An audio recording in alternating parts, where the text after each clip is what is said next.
Welcome everyone to the SUNYLA 2020 annual meeting. My name is Bill Jones. I'm the SUNYLA president. I'm also the digital resources and systems librarian at SUNY Geneseo. So welcome to SUNYLA 2020 with the theme being the heart of the campus, accessible, inclusive, and inspiring libraries. I hope that you've had a great time so far and that you've made some new contacts and you've learned something from the sessions that you've attended. So if you're using a hashtag on Twitter or Facebook or any of the social media platforms, our hashtag this year is SUNYLA 2020. And if you need any technical support, please reach out to Jill Ocasio. She's the SUNYLA Technology Discussion Group Chair, and her email is there. So I just wanted to talk a little bit with you and say that, you know, it's challenging moving a social conference to an online environment, and you've probably heard a couple times, you know, over yesterday and today that SUNYLA is a very social event, and you can see here in these pictures. This was from SUNYLA 2017, I believe. This was at Stony Brook University, and so this was one of the raffles that we had there. And then this is Rebecca Hyams receiving the Friend of SUNYLA Award at Stony Brook University. And they had a very unique campus with a lot of different architectural pieces, but also the interior design of these buildings is just phenomenal. Like, you look across these walls and they had this black like striping all around. You can see these faces up here, and the campus was huge. You know, the buildings were very tall. It even had its own Hilton Garden attached across the street. I also just want to, you know, talk about the food a little bit. That the food that we've had at our annual conferences has been awesome. One time at this particular conference, actually, they had opened up their culinary area, and they had all their chefs come in and prepare all these really amazing dishes. This one here actually has yellow kiwi in it. They called it, I believe it was like golden. And the table that I was sitting at tweeted about it, and the distributors of these kiwis actually found the tweet and tweeted us back. And then also too, I just wanted to point out this cake here, and I'm hearing a little background noise. But he's not muted. And I keep on going. We have a couple different breakout rooms that are part of the social today from 5 to 6. And one of them is called the Cake of Three Milks. And that is this cake right here. And I'm going to mispronounce this, but the tres leche cake. That was just like just kind of an inside joke of this cake. And so that ended up being one of the breakout rooms. So it was a challenge, but I think it was very rewarding continuing to do SUNYLA this year in the virtual environment, and next year, hopefully we can be back in person. I want to take this time to thank Mohawk Valley Community College for their willingness to host SUNYLA in person this year, even though it wasn't able to happen. You know, Jocelyn Ireland, our second vice president and conference chair, you know, put all of her effort in and continuing on with this, along with the conference planning team. And I just wanted to give just a little bit of time for Steve Frisbee, the library director of Mohawk Valley Community College, an opportunity to just share a couple words. Thanks a lot, Bill. I just wanted to take a moment to tell you how really disappointed we were that we could not host the conference this year on our campus. We had fun planning the social activities and a dine around highlighting the ethnic fare in the area, as well as some local favorites, including Riggy's, Utica Greens, and tomato pie. I know a lot of work went into planning this conference and moving it to the online format. The committee members were outstanding to work with, and I want to send a special word of thanks to Jocelyn Ireland for all her time, efforts, and talents. We hope when the pandemic clears that you will take an opportunity to visit the Mohawk Valley. If you're in the area, please stop by to see us. Best wishes, everyone, for a great final afternoon of the conference. Thank you so much, Steve. And thank you for your willingness to host the event at your campus this year. I was looking forward to those Utica Greens and the tomato pie. I also want to say thank you to the conference planning team. This is a list of all the members. There was a lot of hands, a lot of people that were involved in making this happen. I thought this was from last year's conference. I just wanted to give a shout out to Melody Sanson from Coulter Library at Onondaga Community College for making these. These were centerpieces at last year's SUNYLA. I just thought it was a really nice thank you picture. I also want to say thank you to Katrina Davis Kendrick. That was today's keynote speech. That was a great presentation. I learned a lot. I thought that pull-out drawers with the card catalog with the T, that was just, I was like, man, I wish I had one of those at my house. Anyway, thank you, Katrina, for giving that wonderful keynote. I'd also like to give a shout out to the vendors who made this possible this year. So thank you to this year's Zoom webinar sponsors.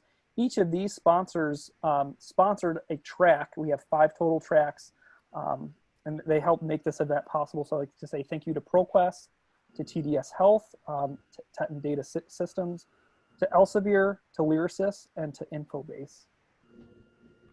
I'd also like to say thank you to these sponsors as well for contributing to the care package that was sent out.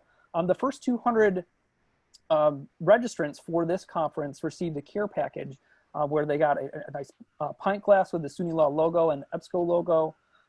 They got a mug with the SUNYLA logo, which I wish I had right in front of me, but it's at my other desk. There were coasters made and all the mailing that was involved. So I'd like to thank EBSCO for sponsoring the social glasses, Gobi for paying for the care package mailing. It's a lot to mail out 200 packages. For the gift cards that will be given away at the social this afternoon at 5 o'clock, thank you to IOP Publishing. Thank you to Third Iron for the coasters, and thank you to Elsevier for sponsoring this year's keynote. I'd also like to thank the American Psychological Association for sponsoring the mugs as well. And I'd also like to thank these sponsors as well for helping make this conference possible this year. The Empire State Library Network, you might know them as ESLN, Policy Map, Sage Journals, and UUP, which is the United University Professionals. It's the union that SUNY professionals and faculty are in. Just make sure over the next week that you take the time to go and check out the posters that we have on the website. You know, at a conference, you typically be able to walk around and chat with the poster presenters, but unfortunately, we can't do that in an online environment. But you do have an opportunity to check out each of the posters and leave some comments. So if you do head on to the SUNYLA 2020 website, you can go to posters, and these will be open from June 17th through the 24th, and you can go ahead and comment on them. Now I'd like to talk a little bit about membership. Membership for SUNYLA is $30 per year. That's a really great bargain for the amount of networking and learning that you can do throughout this organization. You know, it's open to anyone that works in libraries. You don't even need to be in New York. You can be an associate member if you're not in New York. If you're not working for SUNY, that's totally fine. Any librarian, anyone working in a library can join SUNYLA and help, you know, gain professional development. For more information about joining, you can go to the SUNYLA website. Here's the full URL for joining that. I'd also like to talk about 2 membership initiatives that we have going on right now also. So we have a lifetime membership for just a one-time membership fee. And if you look at that cost, I know for me, I'm also an ALA member and I'm part of RUSA and part of LEDA, and that bill is like $260, $270 per year. So for 1 year of ALA membership, I can be a lifetime member of SUNYLA. I'd also like to point out that this year we made a really big push to get an increase in our student membership. So any student in a New York State Library Information Science program can have free SUNYLA membership for 2 years. I'd also like to say thank you to this year's SUNYLA Executive Board officers, our past president, Carol Ann Germain from UAlbany, our first vice president, April Broughton from Finger Lakes Community College, our second vice president, Jocelyn Ireland from Mohawk Valley Community College, our secretary, Amanda Lau from UAlbany, and also our treasurer, Greg Bobish from UAlbany. This year we had an election. Each year there's a rotation of specific executive board officer positions, and there was an election this year. these were the elected officers. The first vice president, Jocelyn Ireland from Mohawk Bailey Community College. Second vice president is Carrie Fishner from SUNY Delhi. She will be the conference chair for next year. And secretary, Elena Newth from SUNY Geneseo. So congratulations to those officers for being elected. There was also a bylaws change, and I don't expect you to read all this, and I'm not going to read it all for you either. But there was a bylaws change for one of our working group of information literacy, or WIGGLE.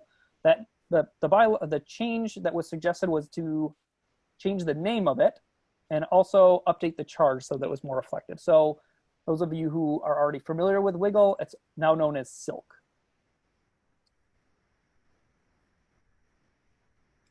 We also give away two different scholarships, well, two different types of scholarships at each SUNYLA conference to help offset some of the costs for registration and housing and things like that. But since this is an in-person event, we decided not to have these scholarships this year. But I do want to point them out so that you keep them fresh in your mind so that next year you can go ahead and apply for these. So the first one is the Dan Cassane Scholarship. And the purpose of this scholarship is to offer an introduction to academic librarianship, provide professional growth opportunities, and encourage involvement within SUNY law. The scholarship is for individuals who are currently in library school or have graduated within the last 12 months. The other scholarship that SUNY Law offers is the Sylvia Chu Scholarship. This scholarship aims to encourage involvement within SUNY Law and to provide opportunities for professional growth and its members. This scholarship is for individuals who have not been a SUNY Law member for more than 3 consecutive years. So basically there's a scholarship for students or students that have just graduated out of a master's degree in library science program, or there's a scholarship for brand new SUNY Law members. Now I'd like to talk about the Friend of SUNY Law Award. Each year we give a Friend of SUNY Law Award to one individual or organization that has helped out SUNY libraries a great deal. And I'm going to go ahead and just read this criteria to you.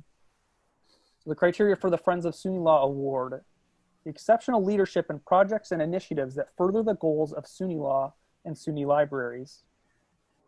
Members of SUNY Law will be considered based on their involvement in the organization in areas such as holding office or providing exceptional leadership as committee chairs.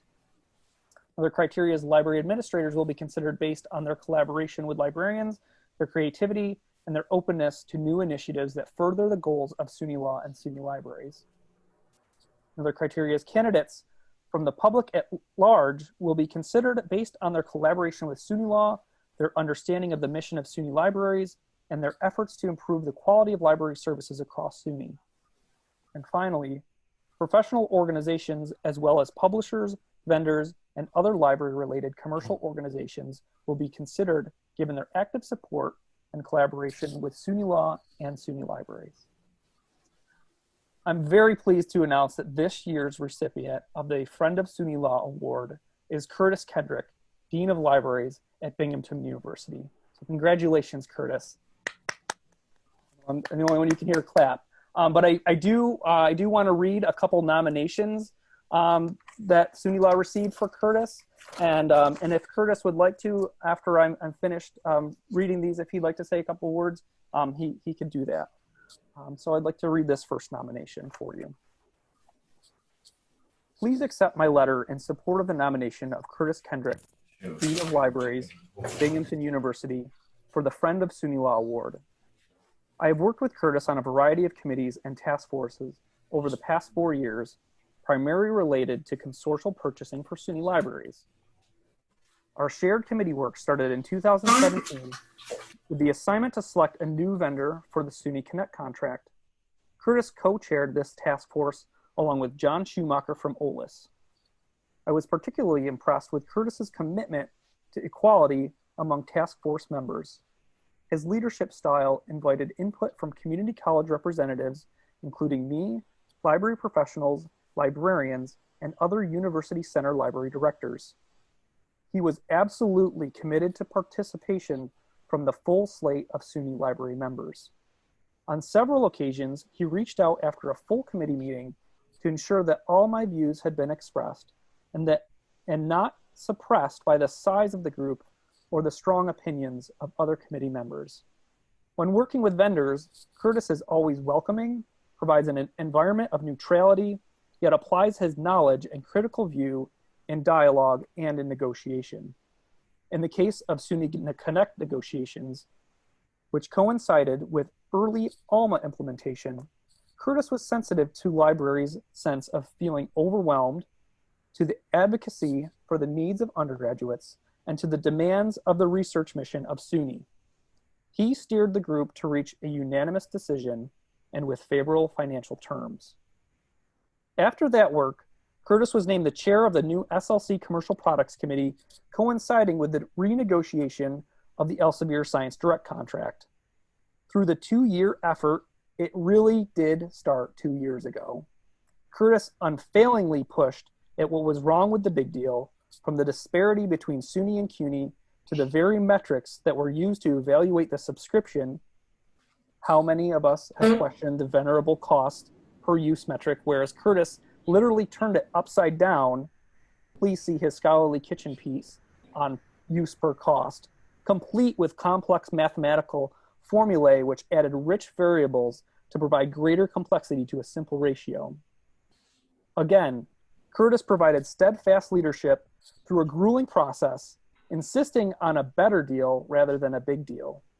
He also showed flexibility as negotiations twisted and turned and unpaywall data and new voices and viewpoints arrived at the table. Again, throughout the process, the needs of the entire SUNY Libraries collective were considered and addressed. Curtis presented dozens of financial models to the negotiations team, provided thorough explanations, welcomed input, and returned to the drawing board in order to land a favorable deal. Based on his leadership in the extended negotiations, the successful outcomes for all SUNY libraries, and his consistent excellence as a project leader and positive role model for those who have worked with him, I wholeheartedly endorse his nomination. I'd also like to read one more nomination. Curtis Kendrick demonstrated intelligence, expertise, and dedication to SUNY libraries and their patrons as chair of the SUNY negotiating team with Elsevier. Throughout the negotiation, Curtis balanced different strategies and consistently sought the ideas and input of his team. Curtis represented SUNY well, and his efforts ultimately resulted in a very good deal between SUNY and Elsevier. We are fortunate to have Curtis in SUNY and can all learn from his professionalism, leadership, and preparedness. So thank you so much, Curtis, for all of your hard work. Wow. Thank you all very much. This is quite an honor and was quite a surprise when I heard about this. I never really thought about getting any kind of an award or anything, but here we are. So thanks for that. I just wanted to acknowledge just the wonderful work that SUNYLA does. It's just so important for all the opportunities that you provide for librarians and staff to develop their skills and build out the professional network. It's a vital organization for the New York State library community, and I personally am grateful for the work that you do. Thank you for this award. I'm honored and flattered and really embarrassed by what you read, Bill.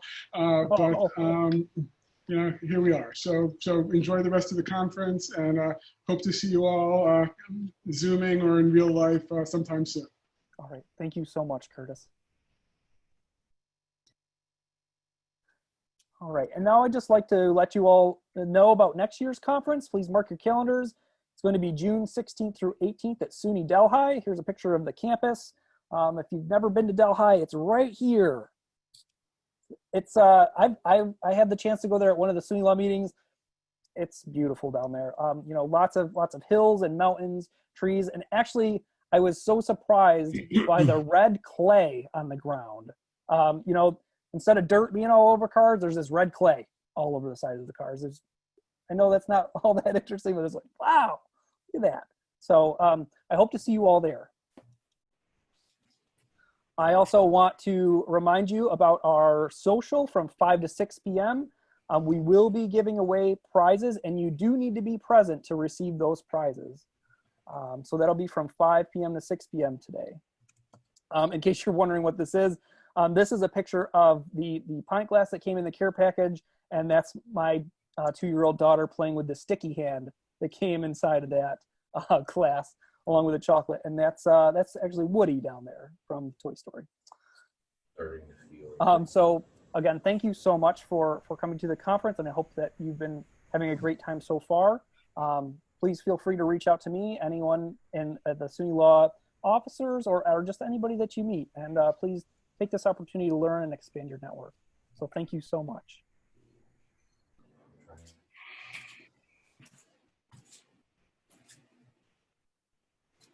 Now I think I hand it over to Jocelyn. Phil, I just really quickly wanted to thank the planning committee again. It was just a crazy year planning. We had everything all set for MVCC, and then everything fell apart. So we had to pretty much just start over again. But I'm really proud of what we accomplished. Just very quickly, just want to shout out a few people that helped me so much. Carol Ann Germain, she by herself packaged all of those care packages and mailed them out. So thank you so much to her. And she worked with all of our wonderful sponsors. So our sponsors signed up with us before our conference switched to virtual. And I was just like, are they going to be interested in supporting the conference, even though they're not going to be able to see us physically? And not a single one dropped out, and they just were overwhelmingly supportive, even with this virtual change. So all the sponsors that Bill had mentioned, just thank you again. Elena Noth from SUNY Geneseo, she was great with communicating all the presenters. Andrea Kingston from Monroe Community College, she was our poster lead. She was a great leader with helping with the posters. Jody Oaks, she helped with my moderators and signing and communicating with all of them. Logan Rath was a huge help on the terms of technology help and registration. And all of our track coordinators, Steve, April, Bill, Rebecca, Becky, thank you all. And again, the entire planning committee was just wonderful to work with. So next up, it's supposed to start at 1:30. We have our EBSCO presentation. Nancy Grimaldi and Jim Croplin. They were having some trouble joining this session. Jim, Nancy, are you on right now? Hey, Jocelyn. Yeah. Before we switch over to that, Bill needs to do the special election, I think. Oh, okay. Okay, great. Yep. Thank you for reminding me. Let's go do that. Bill, do you want to take over again? Totally forgot. Somewhat important. Okay. So this year there's a special election because of a specific situation has occurred. Normally the first vice president would become the president the following year, but due to some changes due to some changes at Finger Lakes Community College, where April Broughton, our first vice president, works, she's no longer to be president next year. So we have to have a special election I believe this is for the first vice president position for the rest of today, and then that individual will become president for the following year. So we do have one candidate, but we can also, I believe, are we taking candidates from the floor as well, or are we not? No, we asked for we sent out a message yesterday and asked for any nominations to be in by 9 a.m. this morning. That's right. Okay. There were so none. I so didn't see any. I did not receive any via email. Okay. Thank you. So this is what we're going to do. We're going to have a special election, and we're going to have a vote on Carol Ann becoming the first vice president today, and then becoming the president for a year. And I think maybe the best way to do it is just click the reaction. Give it a thumbs up if you're good with it.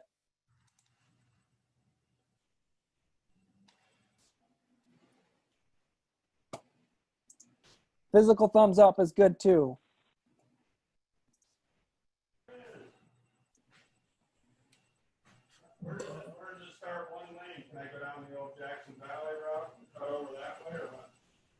I saw a lot of thumbs up. I think we're good. Thumbs up. Oh, okay, perfect. That's what I thought. No, okay. I think that does it, right? It's official. Carol Ann, you are first vice president for the next 3.5 hours, actually 4.5 because it's at 6 after the social, and then you will become president. So congratulations, Carol Ann. Yay! Yay, Carol Ann. Thank you so much for running. Thank you. Thank you. I have to do a shout out to Logan. Logan, thank you. Oh, all the thanks goes to Carol Ann for running so that we have an organization. No, for helping Oh, me. yeah. I'm trying to get Nancy in.